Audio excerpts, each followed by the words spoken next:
Assalamualaikum warahmatullahi wabarakatuh.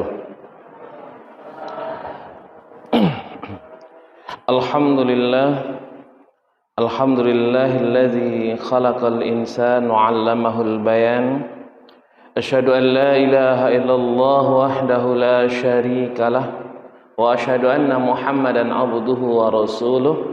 Allahumma salli wa sallim wa barik ala Muhammadin wa ala alihi wa ashabihi wa man tabi'ahum bi ihsan ila yaumiddin.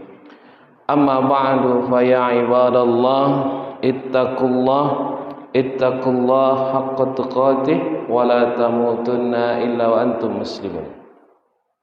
Wa qala Allah ta'ala fi kitabihil karim di suratil Waqiah, surah Waqiah ayat ke 57 sampai 62. Allah Subhanahu wa taala berfirman, "Nahnu khalaqnakum falawla tusaddiqun afara'aitum ma tumnun a antum takhluquna am nahnul khaliqun." Nahnu qaddarna bainakumul mauta wa ma nahnu bimasbukin ala an nubaddila amsalakum wa nunsyi'akum fi ma la ta'lamun wa laqad alimtumun nash'atal ula falawla tadhakkarun. Allah Subhanahu wa taala berfirman dalam surah Al-Waqiah ayat ke-57 yang berbunyi, kami telah menciptakan kamu. Mengapa kamu tidak membenarkan adanya hari kebangkitan? Maka adakah kamu memperhatikan tentang nutfah, benih manusia yang kamu pancarkan? Kamukah yang menciptakannya atau kami yang menciptakannya? Kami telah menentukan kematian masing-masing kamu dan kami tidak lemah untuk menggantikan kamu dengan orang-orang seperti kamu di dunia dan membangkitkan kamu kelak di akhirat dalam keadaan keadaan yang tidak kamu ketahui. Dan sungguh kamu telah tahu penciptaan yang pertama, mengapa kamu tidak mengambil pelajaran? Ma'asyiral muslimin, jamaah Masjid As-Sabirin yang dirahmati Allah. Pada pertemuan terdahulu kita sudah membahas bahwa ada beberapa golongan manusia di akhirat kelak. Ada berapa golongan manusia, Bu, di hari akhirat? Ada? Udah lupa. Ini ujian akhir semester ya. Ini ujian skripsi untuk mendapatkan gelar ST, Sarjana Tafsir As-Sabirin ya.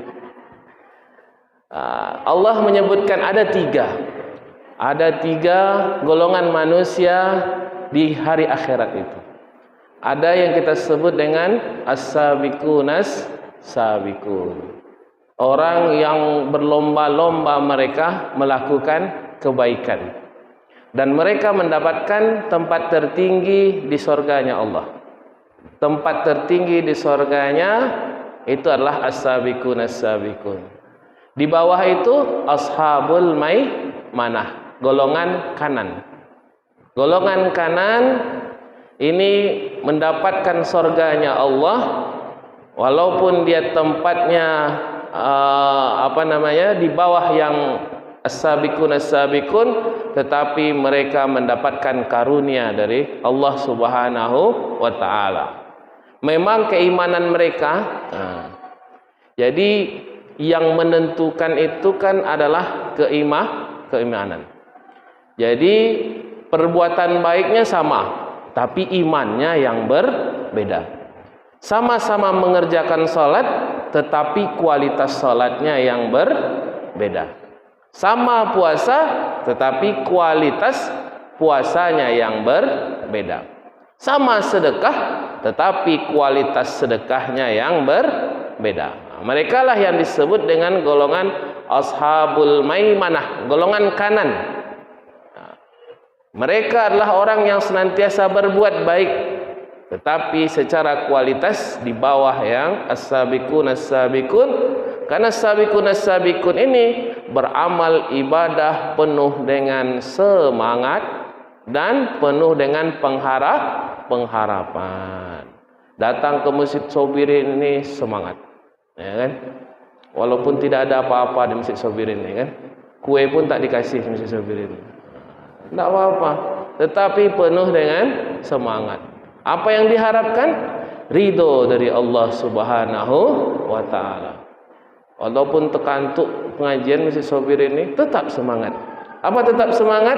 Supaya mengharap daripada kasih sayang dari Allah. Kita datang ke masjid ini, satu yang kita harapkan, kasih sayang dari Allah. Birahmatika nastaghits. Dengan rahmat-Mu ya Allah, kami mohon pertolongan. Maka kenapa kita diperintahkan senantiasa datang ke masjid? Walaupun hujan mau lebat. Ini nampak tadi gelap gulita, luar biasa. Ini dah petir lah, kan? Walaupun petir luar biasa, diperintahkan untuk datang ke masjid. Apa sebab? Supaya kita mendapatkan rahmat dari Allah. Agar menampakkan kita itu senantiasa bergembira datang beribadah di rumah Allah. Agar apa? Kita termasuk dari orang yang berlomba-lomba dalam melakukan kebaikan. As-sabiqun itu maknanya orang yang senantiasa ingin lebih dalam ibadah itu. Lebih. Itu as-sabiqun itu. Dia tak mau kurang ibadahnya itu. Dia pengen, ya Allah, lebih baik lagi ya Allah. Hari ini baik, besok lebih baik ya Allah. Besok lebih baik ya Allah. Bagaimana supaya caranya baik? Allah memberikan rahmatnya. Kalau Allah sudah memberikan rahmat, maka kita akan bisa menjadi lebih baik itu. Tapi kalau tidak, disitulah beratnya. Kenapa berat ibadah Ustaz? Ya, karena belum dapat rahmat Allah. Tapi kalau sudah dapat rahmat Allah, senang datang ke Masjid Sabirin tu, ya kan? Senang untuk mengaji. Jumpa Ustaz Ganteng ni senang juga, ya kan? Senang datang untuk menambah ilmu pengetahuan, senang mengaji, senang baca Quran, senang mentadabbur Al-Quran. Itulah yang disebut dengan as-sabiqun. Ashabul maimanah golongan kanan dan ashabul masy'amah golongan kiri. Kemudian pertanyaannya, bagaimana caranya kita bisa mendapatkan tingkat tertinggi tadi? Maka dalam ayat-ayat berikutnya Allah terangkan tentang hal-hal yang bisa menambah ilmu kita serta semangat kita untuk beribadah kepada Allah. Allah terangkan beberapa perkara yang ketika kita melihat perkara tersebut, maka pandangan manusia akan berbeda sesuai dengan tingkatannya tadi. Kalau dia posisi as-sabiqun, dia akan melihat itu karena murni kekuasaan Allah Subhanahu wa taala. Apa saja itu? Yang pertama yang akan kita bahas pada kesempatan kali ini adalah tentang kehidupan dan kematian. Tadi ayat yang kita baca tadi, Bu. Ayat mulai dari ayat ke-57 sampai ayat ke-62. Ayat ke-57 sampai 62 ini bercerita tentang kehidupan dan kematian. Kalau kita faham betul tentang hidup dan mati ini, maka kita akan bisa mencapai posisi yang tertinggi daripada derajat manusia itu. Kalau kita tak faham tentang hidup dan mati ini, maka takkan mampulah kita menjadi orang terbaik itu. Maka dalam suatu riwayat Rasulullah SAW bersabda, Rasulullah dari As-Tauban, Rasulullah bersabda, yusikumullahu an tada'a alaikum kama tada'al akalatu ala qas'atiha. Rasulullah itu berkata bahwa sesungguhnya aku kalian itu, ini Rasulullah bersabda, bahwa sesungguhnya kalian itu wahai umat Islam adalah seperti makanan yang ada di meja hidangan. Kalian itu seperti makanan. Tahu makanan? Makanan itu seperti santapan lah. Kalau ada pesta, ada santapan di atas meja itu, umat Islam itu seperti santapan yang ada di atas meja itu. Itu perumpamaan yang dibuat oleh Rasulullah SAW. Kalian itu wahai umat Islam adalah seperti santapan yang ada di meja hidangan.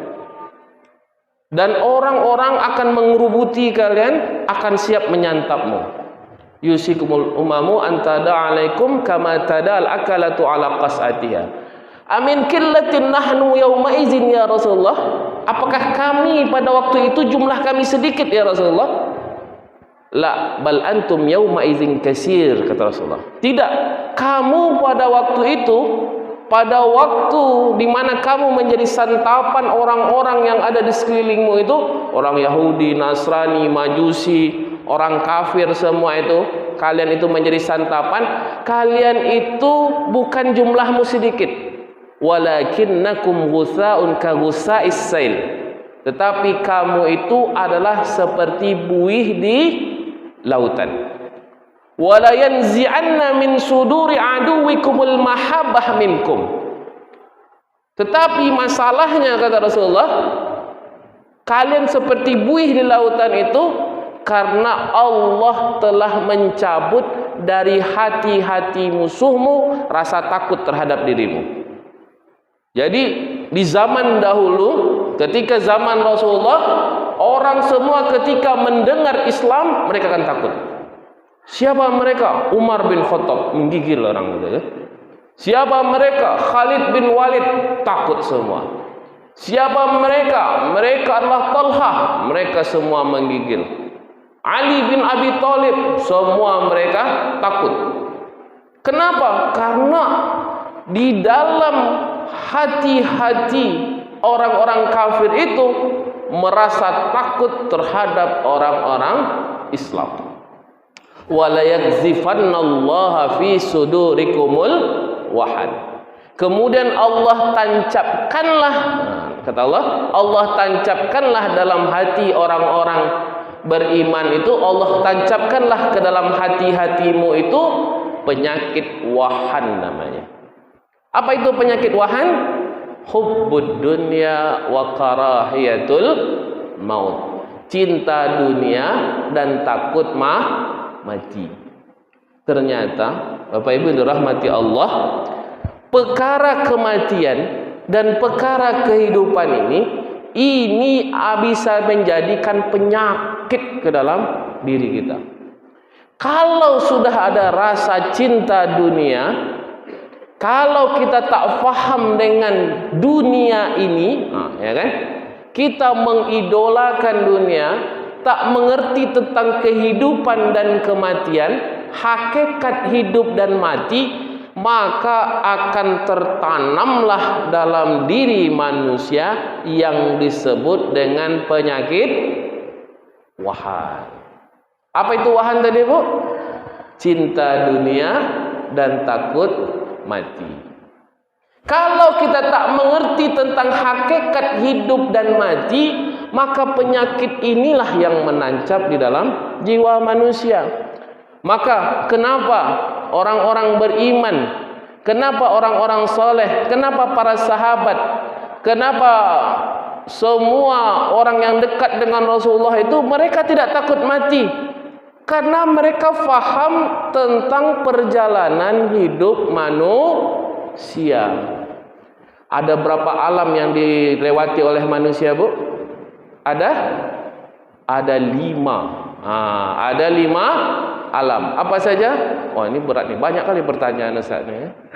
Ada 5 alam. Pertama alam ruh yang pertama. Allah menciptakan manusia ini, alam pertama, alam manusia bukan alam dunia ini, tetapi yang disebut dengan alam ruh yang pertama. Yang kedua setelah alam ruh, ini tentang hidup dan mati. Kita akan belajar ini. Kita akan mendalami bagaimana kehidupan dan kematian ini. Setelah alam dunia, alam ruh, maka manusia masuk kepada alam rahim namanya. Berapa lama di alam rahim, Bu? 9 bulan. Di alam ruh, wallahu alam, tak tahu kita. Ya kan? Karena ada yang menyebutkan ribuan tahun di alam ruh.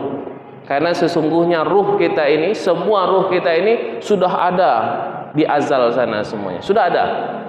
Jadi ada yang hanya menunggu saja kapan dia akan masuk ke alam rahim.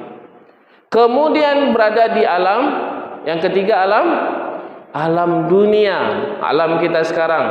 Berapa lama kita di alam dunia? Tergantunglah, ya kan. Ada yang panjang, ada yang sedikit panjang, ada yang banyak panjang, ya kan. Ada yang sebentar, ada yang baru lahir langsung mati. Yang keempat, alam barzakh.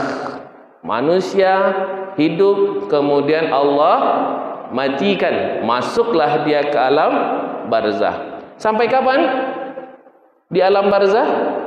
Sampai hari kiamat. Maka ada yang menyebutkan bahwa alam barzakh itu adalah kiamat kecil, ya kan? Karena manusia sudah disiksa di sana. Faman ya'mal mithqala dzarratin khairan yarah. Orang yang telah berbuat baik akan diberikan kebaikan di dalam kubur itu. Orang yang berbuat jahat akan diberikan ganjaran. Setelah alam barzakh, masuk yang terakhir, alam akhirat. Alam akhirat inilah alam yang kekal dan abadi. Dimulai dari apa alam akhirat ini? Dimulai dari hari kebangkitan. Ya, yaumus sa'ah. Maka alam akhirat ini banyak disebut yaumus sa'ah, yaumul mizan, yaumul ba'si.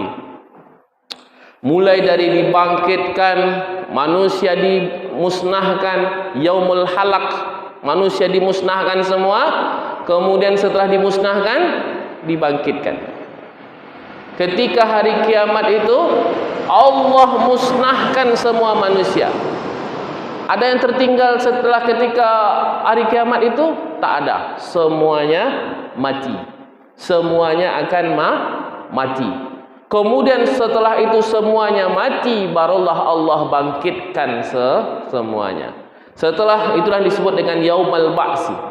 Setelah dibangkitkan, dikumpulkan mereka yang disebut dengan yaumul mahsyar. Dikumpulkan semuanya. Disitulah akan dihisap manusia itu. Setelah dikumpulkan, kemudian dihitunglah amalan-amalannya. Kemudian dia sampai melewati sirat, ditimbang amalannya, maka yang berbuat kebaikan akan dimasukkan surga, dan yang berbuat keburukan akan dimasukkan ke dalam neraka. Maka Bapak Ibu dirahmati Allah, inilah disebut dengan perjalanan hidup manusia. Manusia ini berjalan di 5 alam ini. Bayangkan, lama betul hidup manusia ini, tidak sebentar ternyata. Dan kita di dunia ini hanya sebentar. Maka kalau kita di dunia ini menganggap yang sebentar ini yang selamanya, ini menjadi masalah. Maka pesan daripada Rasulullah, kud anta ke dunya, jadikanlah kamu di dunia itu seperti orang dalam perjalanan, abiris sabilin, ya kan? Orang yang dalam perjalanan atau orang yang singgah sebentar saja. Jadi ibaratnya kata Rasulullah, jadilah orang di dunia ini seperti orang yang singgah saja sebentar saja, numpang lewat. Berhenti buang air sama sholat di Masjid As-Sabirin. Itulah kira-kira kita di dunia ini. Jangan anggap ini adalah kehidupan yang hakiki. Jadilah hanya singgahan sebentar saja. Karena ternyata 4 alam lagi yang tadi itu berada semua di dalam kekuasaan Allah. Ketika alam yang pertama, semua kita ini beriman. Karena di alam pertama itu Allah minta satu kalimat, qalu alastu birabbikum qalu bala syahidna. Ketika di alam ruh ini tidak ada satu pun di antara kita yang tidak beriman. Semuanya beriman. semuanya beriman kita ini. Alam rahim semua kita baik karena kita diberikan makanan oleh Allah Subhanahu wa taala. Ketika di alam dunia, disinilah mulai menjadi masalah ya. Di alam dunia ini yang menjadi masalah. Maka dalam surah Tabarak Al-Mulk itu Allah Subhanahu wa taala, alladzi khalaqal mauta wal hayata liyabluwakum ayyukum ahsanu amala. Itu kan kalau kita membaca surah Al-Mulk ayat kedua itu, Allah telah menciptakan hidup dan alladzi khalaqal mauta wal hayata, Allah ciptakan kematian dan kehidupan liyabluwakum, untuk mengujimu, ayyukum ahsanu amala, siapa di antara kamu yang paling baik amalannya. Jadi yang Allah lihat di dunia ini siapa yang paling baik amalannya. Kalau dia mampu berbuat yang terbaik di dunia ini, maka dia akan diberikanlah tempat tertinggi tadi. Maka orang-orang yang beriman tentunya dia melihat kehidupan ini tidak adalah apa-apanya dibandingkan dengan akhirat kelak. Maka kita lihat, nahnu khalaqnakum falaula tusaddiqun. Kami yang menciptakan kamu, apakah kamu tidak percaya? Karena banyak orang sekarang tak percaya dengan kehidupan ini Allah yang menciptakan. Ya ini karena hasil usaha saya, suami istri yang mendidik anak. Bukan, Allah yang menciptakan. Afara'aitum ma tumnun, apakah kamu tidak melihat bagaimana dipancarkan air mani itu? Maka ketika kita belajar lagi tentang proses penciptaan manusia itu, ternyata kalau di dalam ilmu pengetahuan ada berapa proses ketika kita di alam rahim ya Bu ya. Kita cerita tadi alam ruh, kemudian alam rahim, proses penciptaan manusia itu. Ada berapa tahapan proses penciptaan manusia itu? Ada 7 tahapan proses penciptaan manusia itu. Masya Allah, panjang ternyata. Proses penciptaan manusia itu ada 7 proses manusia itu sampai tercipta. Itu ada 7 prosesnya. Yang pertama kata Allah Subhanahu wa taala, wa khalaqnakum min sulalatin min tin. Manusia itu pertama Allah ciptakan dari tanah. Tanah apa? Itu banyak tanahnya kan. Terserahlah tanah. Entah tanah sengketa atau tanah apa, terserahlah kan. Nah, kalau tercipta dari tanah sengketa, inilah manusia-manusia yang bermasalah kan. Tapi kalau tercipta dari tanah Masjid As-Sabirin, insya Allah baiklah. Apalagi tercipta dari tanah haram, luar biasa. Dari mana itu semua? Dari makanan. Maka pentingnya di situ memakan makanan yang halal. Kenapa? Terbentuknya manusia tergantung daripada makanannya. Min sulalatin min tin, dari saripati tanah, saripatinya. Jadi kalau saripati yang dimakan itu adalah saripati yang baik, maka yang akan lahir ini adalah anak yang baik. Tapi kalau saripati ini berasal daripada semen orang, gitu kan, aspal orang, gitu kan, daripada paku-paku, macam-macam, ya kan. Ini anaknya akan menjadi masalah. Ustadz, kan yang saya makan juga nasi, bahkan bergizi lagi, minum susu, makan yang baik-baik, semua yang baik-baik, yang hebat-hebat itu dimakan, tak menjaga betul. Kan ada sebahagian ibu-ibu itu menjaga betul makanannya kan. Karena dia orang kaya, dijaga betul makanannya itu. Tetapi ternyata kenapa anak saya ini tidak pandai-pandai Ustaz? Ya masalahnya dari aspal masyarakat diambil juga. Itu kan jadi masalah kan. Kenapa? Saripati makanan. Itu yang menentukan. Yang menentukan proses daripada penciptaan manusia. Maka kalau makanan yang dimasukkan itu adalah makanan yang halal, makanan yang halal lagi baik itu, maka itulah yang akan menjadi kehidupan bagi calon daripada makhluk Allah ini. Nah, kan itu calon, ya kan? Calon makhluk Allah ini. Maka Masya Allah, ketika kita perhatikan, ternyata masalah halal ini masalah yang paling harus kita perhatikan di dunia ini. Maka sekarang kita memang lagi sedang gencarnya namanya sertifikasi halal. Kita mesti memastikan bahwa semua yang kita makan itu perkara yang halal, jangan perkara yang abu-abu. Kalau rasanya ragu, pamannya mau makan apa mamanya, mie Aceh, tapi tidak tahu bahannya dari apa, maka tinggalkan saja. Karena kalau sudah masuk ke dalam tubuh kita yang haram itu, yang kita takutkan itu akan merusak daripada diri dan jiwa kita.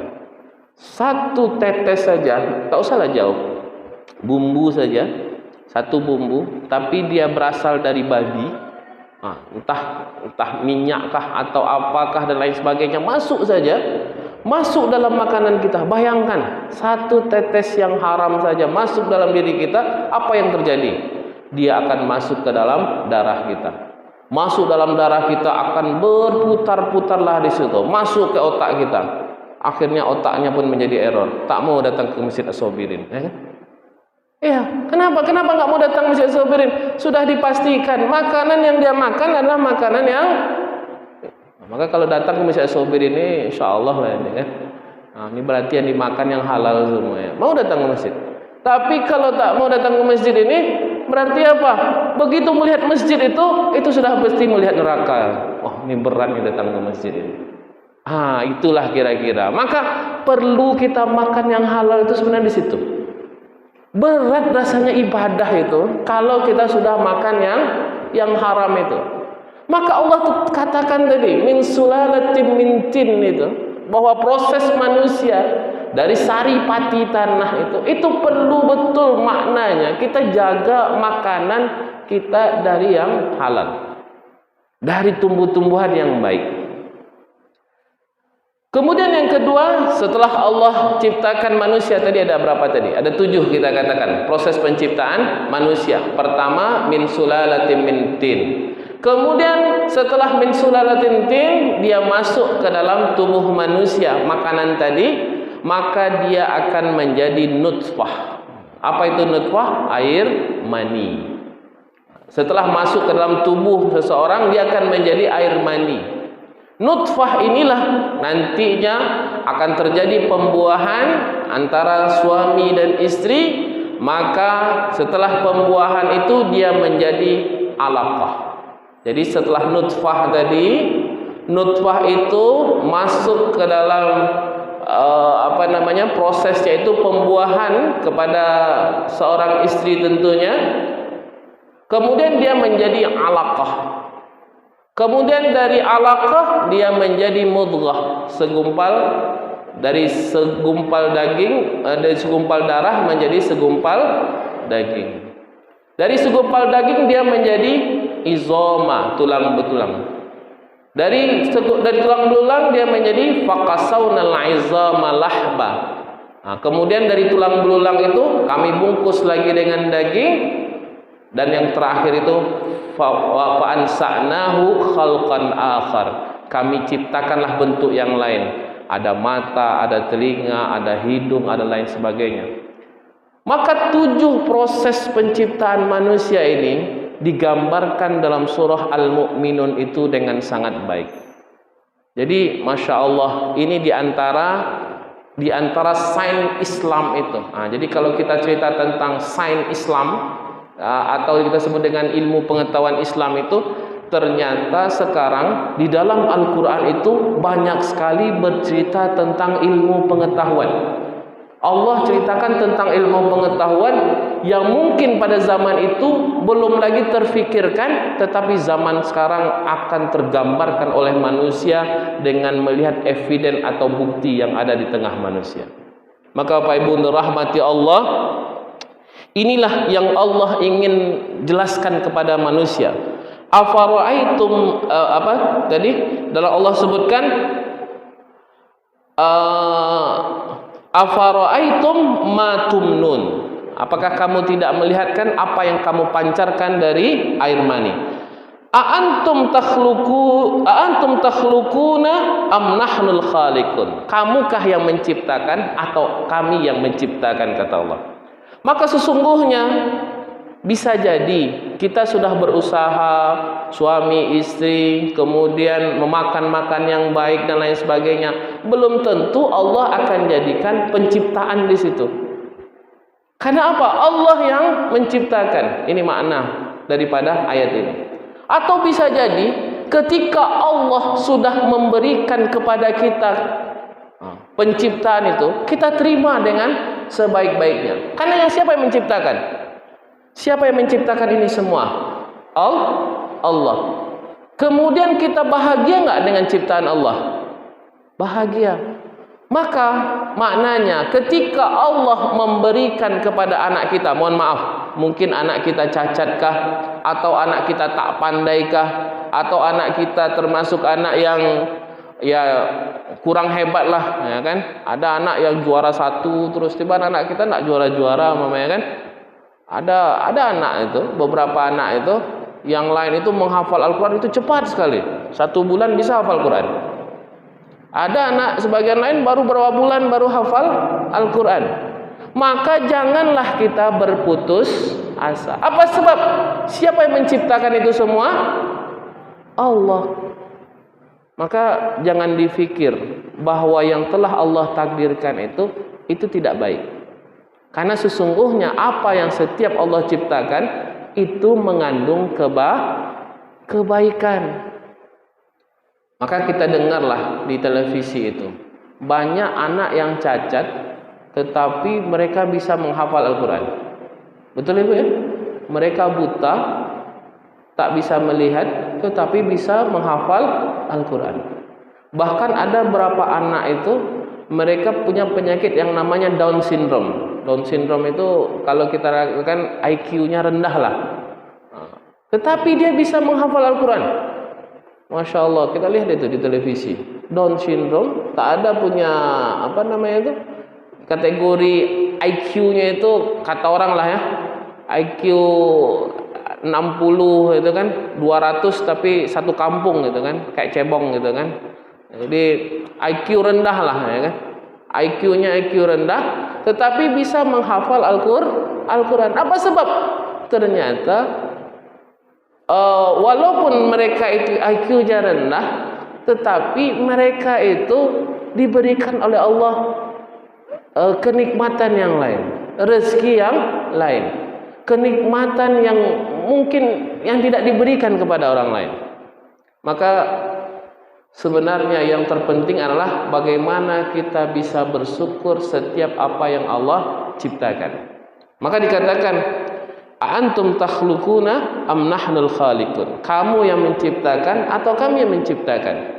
Kalau Allah yang menciptakan, kita terima setiap apa yang ditentukan oleh Allah Subhanahu wa taala.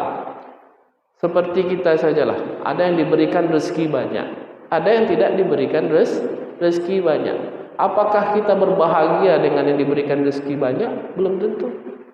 Karena bisa jadi rezeki banyak itu cobaan bagi kita. Tetapi orang tak diberikan rezeki itu bisa jadi kebaikan bagi dirinya.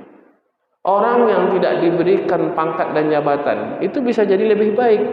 Kenapa? Dia bisa menjaga dirinya.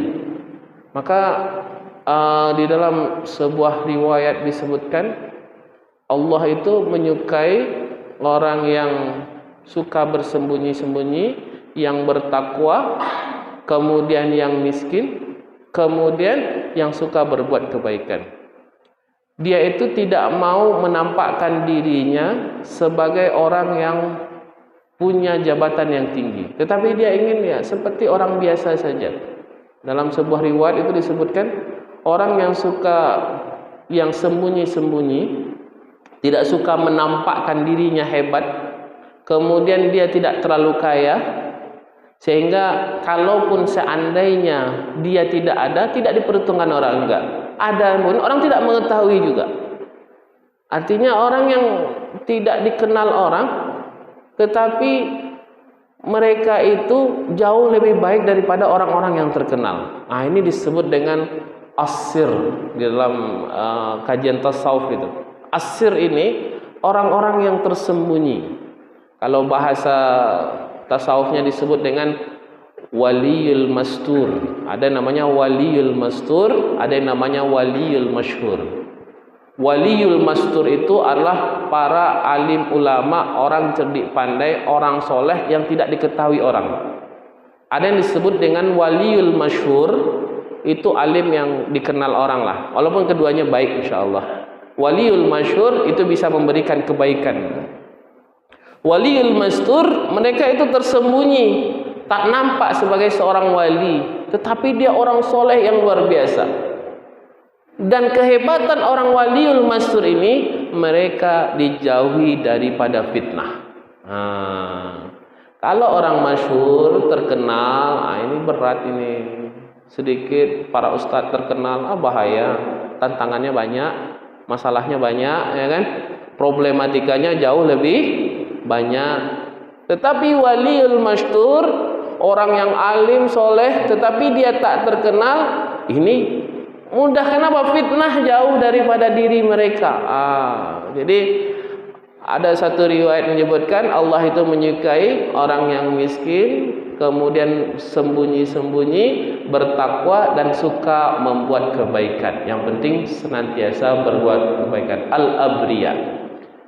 Maka Bapak Ibu dirahmati Allah, itulah makna daripada kehidupan. Makna daripada kehidupan. Kita masuk kepada makna kematian. Allah sebutkan dalam Al-Quran, nahnu qaddarna bainakumul mauta wa ma nahnu bimasbukin. Kamilah, kata Allah Subhanahu wa taala, yang menentukan kematian. Qaddarna. Jadi yang menentukan kematian siapa? Allah. Yang menentukan kematian karena umur? Enggak. Ternyata umur tidak menentukan kematian. Walaupun lebih tua, bisa jadi umurnya lebih panjang. Walaupun umurnya sedikit, bisa jadi dipanggil duluan. Apakah kematian ini ditentukan oleh penyakit? Enggak juga. Banyak yang penyakitnya banyak, tapi aman-aman aja, ya kan? Semua penyakit ada. Mulai dari jantung, ya kan? Sampai kolesterol, darah tinggi, kutu air, macam-macam lah semua ada. Kan? Semua penyakit ada. Tapi aman-aman aja. Masih bisa hidup dan bernafas juga, ya kan? Jadi yang menentukan itu bukan penyakit. Siapa yang menentukan? Allah. Bukan pula karena sehatnya, karena sakit, karena sehatnya, atau karena kayanya, enggak juga. Karena kaya pun belum tentu orang yang kaya itu akan bisa kekal. Bukan pula karena apanya, mamanya. Ada yang mengatakan, Ustaz, kalau kita rajin sedekah panjang umur, Ustaz. Rajin sedekah panjang umur. Apakah umur yang dipanjangkan? Bukan. Apa yang dipanjangkan? Keberkahannya yang dipanjangkan. Jadi orang yang bersedekah bukan umurnya yang dipanjangkan, tetapi keberkahannya. Ibaratnya umurnya mungkin sama, tapi berkahnya yang berbeda. Orang yang berilmu, ada ya. Man arada ayyub satalahu fi rizqi wa yunsa'alahu fi athari falyasir rahimahu. Orang yang ingin diberikan kehidupannya lebih baik, itu hendaklah menjaga tali hubungan silaturahim. Apakah silaturahim itu akan memperpanjang umur? Belum tentu juga.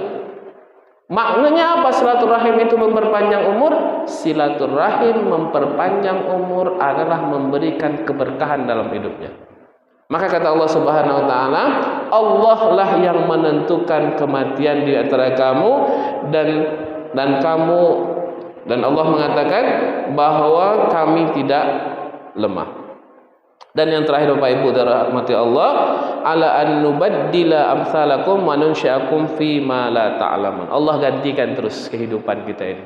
Maka generasi ke generasi, hilang satu generasi, tumbuh generasi berikutnya. Hilang satu generasi, akan tumbuh generasi berikutnya.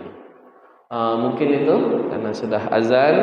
Jadi kesimpulan dari kajian kita hari ini adalah kalau kita betul-betul memahami tentang kehidupan dan kematian, maka kita akan bisa mendapatkan posisi tertinggi di dalam tingkatan derajat manusia. Ketika kita bisa memberikan makna kepada kehidupan dan kematian itu lebih baik, maka akan semakin tinggilah level daripada kehidupan kita. Kita tutup dengan doa bihaqqil Fatihah. Bismillahirrahmanirrahim.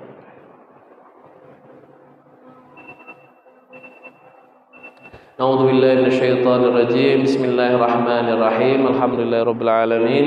Wassalatu wassalamu ala asyrofil anbiya'i wal mursalin wa ala alihi washabbihi ajmain. Allahumma ighfir lana dzunubana wa liwalidayna warhamhuma kama rabbayana shighara.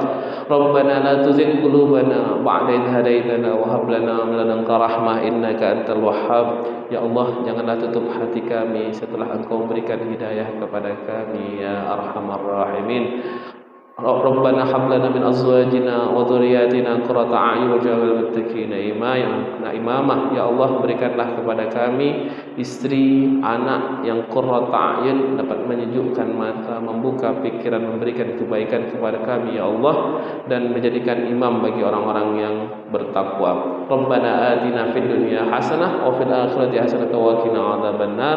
Bi fadlika rabbil izzati amma yasifun wa salamun alal mursalin walhamdulillahi rabbil alamin.